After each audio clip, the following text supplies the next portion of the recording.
Dish washer ఉన్నాక గిన్నెలు చేత్తో తోమేటివి ఉంటాయి. ఇంకా చేత్తో తోమి నాకు కష్టంగా ఉంది. సరే అనేసి ఇంకా పనామతో పెట్టుకున్నా తోమమని. ఏంటంటే ఇవన్నీ పెద్ద పెద్ద డబ్బాలు నేనే తోముకోవాలి. కొన్ని ఆమెకి వేస్తున్నాను. ఇన్ని గిన్నెలకు రోజు తోమటానికి ఒప్పుకున్నా. 600 ఇస్తానని చెప్పిన. నచ్చితే చెయ్యి, లేకుంటే లేదు అని. కానీ 1500 గిన్నెలు తోమితే అనింది. ఎవడిస్తున్నాడు నీకు 1500 గిన్నెలు తోమితే అని చెప్పి 1200 ఇచ్చేది. నాకు సగం గిన్నెలే నేను తోమించుకుంటాను అని చెప్పేసి 600 అండి. మొత్తము నాకు నెలకు ఆమె 3000 గిన్నెలు, కసువు కొట్టి ఇల్లు అలకడం. దీనికి ఏమైందంటే ఇప్పుడు ఇదంతా క్లీన్ చేయించుకున్నా చూడండి. క్లీనింగ్లోకి ఈరోజు ఇదంతా సబ్బుతో కడిగించుకున్నా, రుద్దించుకున్నా. అన్నీ నేనే చేసుకోవచ్చు, ప్రాబ్లం లేదు. బట్ చెయ్యను అనమాట. ఎందుకంటే నాకు కంఫర్ట్. ఇప్పుడు పని మనిషి ఉంది కనుక ఇట్లా వారానికి ఒక రోజు ఇది, ఒక రోజు 2 గూళ్ళు అవి అట్లా తుడిపించుకుంటున్నా. ఇప్పుడు అంతా పొయ్యి అరుగంతా తుడిచేసింది. ఈరోజు అంటుంది, నువ్వు మా ఇంట్లో మా సారు ఒప్పుకోలేదు, ఏంటంటే 600 మళ్ళీ ఎందుకు, డిష్ వాషర్ ఉంది కదా అని. అంటే మొన్ననే చెప్పినాను అనమాట, ఇల్లు లేదు కదా నీకు, మా ఇంట్లో మాట్లాడతాను అని. బెంగళూరులో అయితే నేను ఎవరిని ఏం అడిగేదాన్ని కాదండి. మా ఆయనకు ఇంటి గురించి పట్టించుకునేంత టైం లేదు. ఇప్పుడు కొంచెం అడగాలి, ఫైనాన్స్ కూడా అడగాలి కదా, అందుకని నేను అడుగుతున్నాను అనమాట.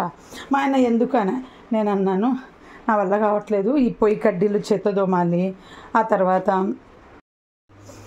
ఇంకా ఇట్లాగా నా వల్ల కాదండి, నేను చేయలేను అని మా ఆయనకు చెప్పినాను. ఆలోచించు, నీ ఇష్టము, ఇప్పుడు మనం కొంచెం ఇబ్బందిగా ఉంది కదా అంటే, నేనన్నా ఇవన్నీ బెంగళూరులో నేను ఏం చేసేదాన్ని కాదు, పని మనిషి చేసేది. ఇక్కడికి వచ్చినాక పాత ముందున్న ఇంట్లో కూడా పని మనిషే చేసేది. ఇప్పుడు నాకు ఇవన్నీ కష్టమైపోతున్నాయి అన్నాను. ఇంకా మా ఆయన ఏం అనలేదు. ఎందుకంటే ఇంకా నేను బెంగళూరులో కూడా ఏమనేదాన్ని అంటే, మా ఆయనతో ఇప్పుడే కాదండి ఈ విషయం చెప్తున్నా, ఈ ఓవెన్ కూడా తుడుస్తా అంటే, వద్దులే తల్లి, నీట్గా నేను తుడుచుకుంటాను అని చెప్పినంత. ఈ గ్లాస్ పగిలితే 1000 రూపాయలు అవుతుంది, వద్దులే అని చెప్పేసి తుడుస్తలేదు. ఇది నిదానంగా వద్దులే అన్న. ఇక టీ వెయిట్ చేసుకుంటున్నా. మా ఆయనకు బెంగళూరులో కూడా ఏమనేదాన్ని అంటే, పిల్లలు స్కూల్ నుండి వచ్చినప్పుడు అండి, నేను చెప్పే ప్రతి మాట మీకు కూడా యూజ్ అవుతుందని చెప్తున్నా. ఏమో అంటే మా ఆయన అనేవాడు, ఇంకా నువ్వు ఇంట్లో స్నాక్స్ పెట్టి పిల్లలకు బయట స్నాక్స్ తినిపించి ఎన్ని స్నాక్స్ నువ్వు అనేది వాళ్ళు అనమాట. మగవాళ్ళకి ఏం తెలుసండి, పిల్లలు స్నాక్స్ ఎక్కువ తింటారు చిన్నగా ఉన్నప్పుడు. స్కూల్ నుండి వస్తూ కంకులు ఉంటాయి కదా, స్కూల్ కాడ కాల్చి ఉడకబెట్టేవాళ్ళు అనమాట. ఉడకబెట్టినది 10 రూపాయలు. ఇంకా మళ్ళీ ఇంటికి వచ్చి స్నాక్స్ ఒక 2 పిల్లలు తింటే 20 రూపాయలు కదండి. హాఫ్ కంకి 5 రూపాయలు అనమాట, ఫుల్ కంకి అయితే 20 రూపాయలు. ఇంకా మా ఆయన రోజు ఏం తింటానా అనేసి అనేవాడు అనమాట. నాకు కోపం వచ్చి నేను ఏం చేశాను తెలుసా, నాకు కోపం వచ్చి మా ఆయనకు నేను పని మనిషిని మానిపించి గిన్నెలు నేనే చేసుకుంటాను, ఆ డబ్బులు ఇవి దాంతో స్నాక్స్ పిల్లలకు తినిపించుకుంటా అని చెప్పి చేశానండి. ఏంటి, నేను సంపాదిస్తున్నప్పుడే నాకు అంత పౌరుషం అనమాట. అట్లా ఒక 6 నెలలు నేను పని మనిషి జీతం తీసుకొని బెంగళూరులో చేశాను. ఎందుకంటే నాకు అంత పౌరుషం అన్నమాట. ఏమో అండి, మాకు తిండి దగ్గర ఏదన్నా కంట్రోల్ అంటే నచ్చదు. ఖర్చు పెట్టడం కాడ, పని మనుషుల కాడ కంట్రోలింగ్లో ఉండాలి అంటే నచ్చదు. అది అమ్మ వాళ్ళ ఇంటి నుండి మాకు అలవాటు అనమాట. అత్తగారింట్లో పనోళ్ళకి పెద్దగా ఏం ఖర్చు పెట్టరు. వాళ్ళ యంగ్ ఏజ్లో ఏం ఖర్చు పెట్టినారో మాకు తెలియదు. కానీ మేము పెళ్ళిళ్ళు వచ్చిన నుండి అన్నీ ఎలా ఉంటే అలా మా అత్తగారు అడ్జస్ట్ అయిపోయినారనమాట. మా అమ్మ కూడా ఒక టైంలో అడ్జస్ట్ అయిపోయింది అనుకోండి. అందుకని నేను అడ్జస్ట్ అవ్వను అనమాట. మా అమ్మను మా అత్తను చూసి నేర్చుకున్నా. కొంచెం డబ్బులు టైట్ అనేసరికి పని వాళ్ళ మీద మనము కంట్రోల్ చేసేస్తాం. అది ఎవరు చేయాలి? మిడిల్ క్లాస్ వాళ్ళు చేయాలి, డబ్బులు ఉన్నోళ్ళు కాదు. మిడిల్ క్లాస్ వాళ్ళు అంటే కొంచెం జీతం వచ్చి ఆ జీతంతోనే బతకాలి నెలంతా అనే వాళ్ళకు, వ్యాపారాలు చేసుకుంటూ ఎంతో కొంత ఆస్తులు పెట్టుకున్న వాళ్ళు చేయాల్సిన పని కాదు.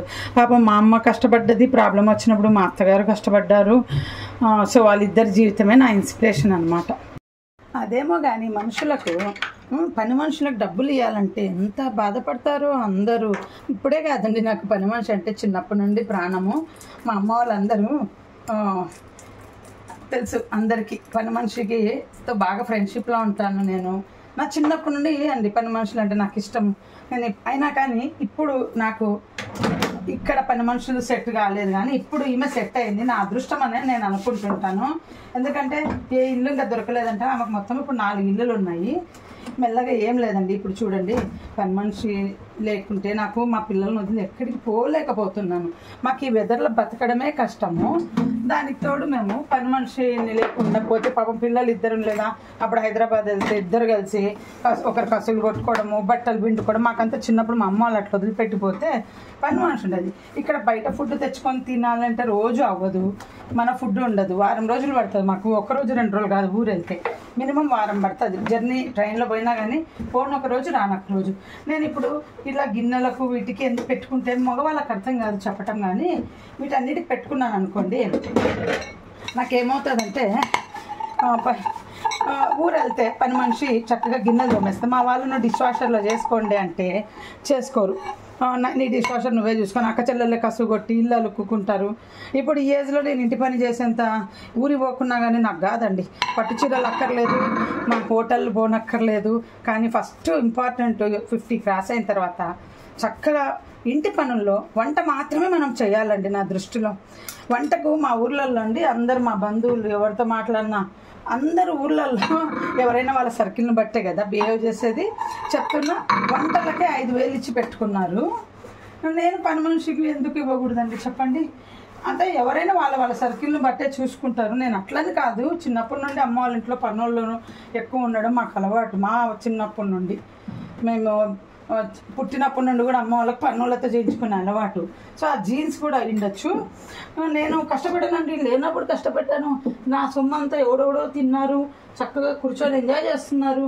వాళ్ళందరూ తిరిగిస్తే ఆ వడ్డీ డబ్బుల్లోకి నేను ఫుల్ డే పని మనిషిని పెట్టుకోవచ్చు తెలుసా.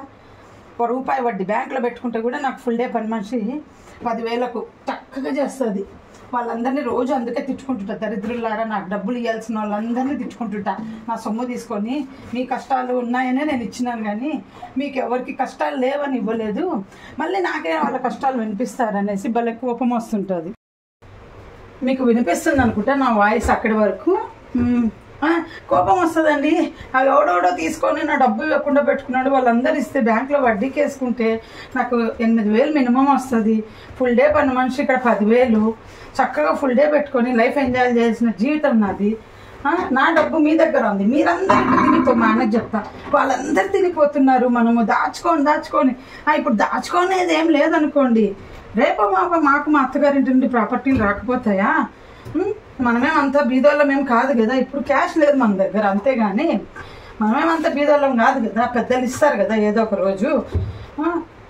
భయపడ్డం ఎందుకు? ఓన్లీ ఉద్యోగంతోనే ఏం బతికే జీవితం కాదు కదా మనది అనేసి అక్కడికే మా అన్న పాపం ఆయన, నువ్వు బాగా భార్య కష్టపెట్టినంత నేను కష్టపెడుతున్నాను, అప్పు చేయించకుండా కష్టపెడుతున్నాను అన్నమాట. అప్పు చేయమని చెప్పండి మా ఆయనకు. కొట్లాడేది ఏమంటే, ఏమన్నా అప్పులు చేసి మమ్మల్ని పోషిస్తున్నావా? లేదు కదా. మా అదృష్టం కొద్ది కొడుకు లేడు, కూతురులే కదా. రేపు మిగిలితే వీళ్ళకే కదా మనం ఇచ్చేది. ఇప్పుడు నువ్వు తిను, వాళ్ళకి పెట్టు. ఇదేనండి నా కాన్సెప్ట్. ఎందుకంటే మన ఆడవాళ్ళంతా ఫ్యామిలీలో ప్రాబ్లమ్స్ వచ్చినాయని మనం ఇంటి పనులు చేసుకుంటూ ఏదో డబ్బులు మిగిలిచ్చి మేడలు కట్టాలని తెగ ఫీల్ అయిపోతుంటాం, కానీ ఆఖరికి పోయే డబ్బంతా పోతుంది. ఆస్తులు పోయిన వాళ్ళు మస్తుగా ఉన్నారు. ఆ ప్రాబ్లమ్స్ రాగానే అదేంటో ఇంట్లో ఆడవాళ్ళకి పని మనిషి కాడ కట్టేస్తారు. అదే నాకు కోపం అనమాట. నా ముందు జనరేషన్ వాళ్ళు చాలామందిని చూశాను. ఇంటి పనులు చేసుకొని కూడబెట్టుకున్న ఆస్తులు ఉన్నా కానీ కూడబెట్టుకున్నది ఏమీ మిగిల్చుకోకుండా మళ్ళీ ప్రాబ్లమ్స్లో పన్నారు. అదేదో ముందు నుండి ఒకటే అండి. లక్ష్మి అనేది మీకు ఒకటే చెప్తున్నా. ఒకరోజు రేణుకా గారు బాగా చెప్పారు, నాకు యూట్యూబ్ డబ్బులు వస్తున్నాయి, ఏం చేయాలి, మా పిల్లలు దాచుకోమన్నారు అంటే, డబ్బులు వచ్చేది అనుభవించనీకే అని. కరెక్టే, అనుభవించనీకే, అది నేను కూడా నమ్ముతాను. కొంచెం దాచుకోవాలి, కొంచెం అనుభవించాలి. మనం కూడబెట్టింది మొత్తం మన నెక్స్ట్ తరానికి ఇచ్చిపోవాలని ఈ తరంలో మనం అంత కష్టపడకూడదు. మనం తినాలి. పూర్వకాలం వాళ్ళు పెద్దలంతా సంపాదించి కూడబెట్టి పోయినారు. ఇంకా మనం కూడా వాళ్ళ ఫాలో చేయకూడదు. ఎందుకంటే అట్లా కూడబెట్టి మా గురువుగారు చెప్తారండి, 2 జనరేషన్లు 3 జనరేషన్లు అని మనం కూడబెడతాం కదా కూర్చొని తినేలాగా. అందరు అంటారు కదా, వాళ్ళు కూర్చొని తిన్నా తిరగని ఆస్తులని. ఎవ్వడు కూర్చొని తినట్లేదండి, పోగొట్టుకుంటున్నారు. ఒక జనరేషన్ వచ్చి మొత్తం పోగొట్టేస్తుంది అంత పెద్ద పెద్ద ఆస్తులు కూడా పెడితే. మొన్న ఒక వీడియోలో కూడా విన్న ఒక ఆవిడ అంటుంది, ఓ సంపాదించేసేయకండి, ఎవరికి ఎంత ప్రాప్తం, మనకు ఎంత ప్రాప్తం ఉందో అంతే మిగిలింది, మన పెద్దలకు ఎంత ప్రాప్తం ఉందో అంతే మిగిలింది. కూడబెట్టాలనే ఆలోచన వదిలేసి ఉన్నంతలో ప్లాన్ చేసుకోండి. మన పిల్లలకు ఇవ్వాలని మొత్తం మనము ఖర్చు పెట్టకుండా ఉండకూడదు. మా ఆయనకి ఇదే రోజు చెప్తా, నువ్వు నీ చిన్నప్పుడంతా చాలా కష్టపడ్డావు, కడుపు మార్చుకొని బతికిన రోజులు ఉన్నాయి మీకు.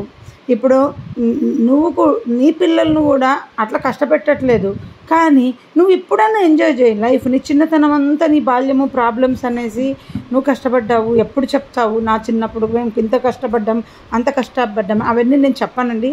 అవి మా ఆయనతో ఎప్పుడైనా నేను ఇంటర్వ్యూ తీసుకొని చెప్తాను మీకు. మా ఆయనను అడిగాను ఒకసారి, నేను ఇంటర్వ్యూ తీసుకుంటానండి, నాకు పర్మిషన్ అంటే ఇవ్వలేదు, ఫ్యూచర్లో ఎప్పుడు ఇస్తే అప్పుడు మా ఆయనతో ఇంటర్వ్యూ చేస్తా, ఆయన ఎంత కష్టపడ్డాడు, ఇలా ఎట్లా బ్రతుకుతున్నాడు అనేది. మా ఆయన చాలా ఒక ఇన్స్పిరేషన్ అన్నమాట జనాలకు. బట్ పర్మిషన్ లేదు కనుక నేను చెప్పట్లేదు. ఇంకా ఇప్పుడు కూడా నువ్వు కష్టపడతావా, రేపు మనకు మిగిలింది పిల్లలకి ఇచ్చేదే, అట్లనే అంతా మనం అయిపోగొట్టాం కదా. మా అన్న నా పెళ్ళైన కొత్తలో విజయవాడలో నా దగ్గరికి వచ్చినప్పుడు ఎందుకో తెలీదు మా లైఫ్ స్టైల్ చూసి ఒక మాట అన్నాడు మా అన్న. వాళ్ళు ఏమనుకునే వాళ్ళంటే మా ఆయనకు దండిగా జీతం వస్తుంది, నాకు ఖర్చు పెట్టట్లేదు అని బంధువులందరిది ఒక అభిప్రాయం ఉండేది. వాళ్ళ ఇంటికి పంపుతుంటాడు నెల నెల అనేసి, అందుకని ఆయనకు మిగలటం లేదు, నిన్ను చూసి చూసి బ్రతికేలాగా చేస్తున్నారని ఇదొక బ్యాడ్ ఇంప్రెషన్ వాళ్ళకు ఉండేదన్నమాట. సో దానివల్ల మేమిద్దరం చాలాసార్లు కొట్లాడుకున్నాం కూడా. నీకు అబద్ధం చెప్తున్నాడు, మీ ఆయన వచ్చే శాలరీ కంటే సగం నొక్కి సగం చెప్తున్నాడు అని ఇలా వాళ్ళ నవ్వుతూ అన్న మాటలు తీసుకెళ్ళి నేను సీరియస్గా కొట్లాడేది. ఒకసారి నవ్వుతూ అంటే బాగుంటుంది నేను అనేదాన్ని. పే స్లిప్ కూడా నాకు చూపిస్తాడు మా ఆయనకు వచ్చేది తక్కువే అంటే, లేదు నీ దగ్గర దాచిపెడుతున్నాడు, దొంగ పే స్లిప్లు ఎన్నైనా సృష్టించవచ్చు అని నా ఏజ్ వాళ్ళు నాతో ఎగతాళి చేసేవాళ్ళు. నాకు హర్ట్ అయ్యేదాన్ని అనమాట. సో నిన్ను మోసం చేస్తున్నాడు అంటే, నిన్ను తిక్కదాన్ని చేసి ఎట్లా బిహేవ్ చేస్తున్నాడని. సో పెళ్ళైన కొత్తలో మా బ్రదరు, ఇంకా నా పెళ్ళైన కొత్తలో వచ్చినప్పటికి మాకు అప్పుడు మంచాలు ఏం లేవు పెళ్ళైనా కానీ, మా బ్రదర్ ఒక మాట నాతో అన్నేసిపోయినాడు వెళ్ళేటప్పుడు. అంటే ఉన్నప్పుడే మీరు చక్కగా లైఫ్ ఎంజాయ్ చేయొచ్చు తెలుసా, మీకు దేవుడిచ్చిన ప్రాపర్టీ ఉంది, అది ముట్టుకోకుండా దాని ఫ్యూచర్ కోసం పెట్టుకొని మీ జీతం అంతా ఎంజాయ్ చేయొచ్చు, బెస్ట్ లైఫ్ నీది అని చెప్పిపోయినాడండి. అదే మా ఆయనకి ఇప్పుడు చెప్తుంటాను, మనము మన పెద్దలు ఇచ్చింది ముట్టకు, మన పిల్లలకు వీలైనంత వరకు దాన్ని అలాగే అప్పచెప్దాం, కానీ మనం సంపాదించుకున్నది మన కష్టార్జితము మనమే తిందాం. నీ చిన్నతనంలో నువ్వు తినలేదు, ఇప్పుడు మనం తిందాం.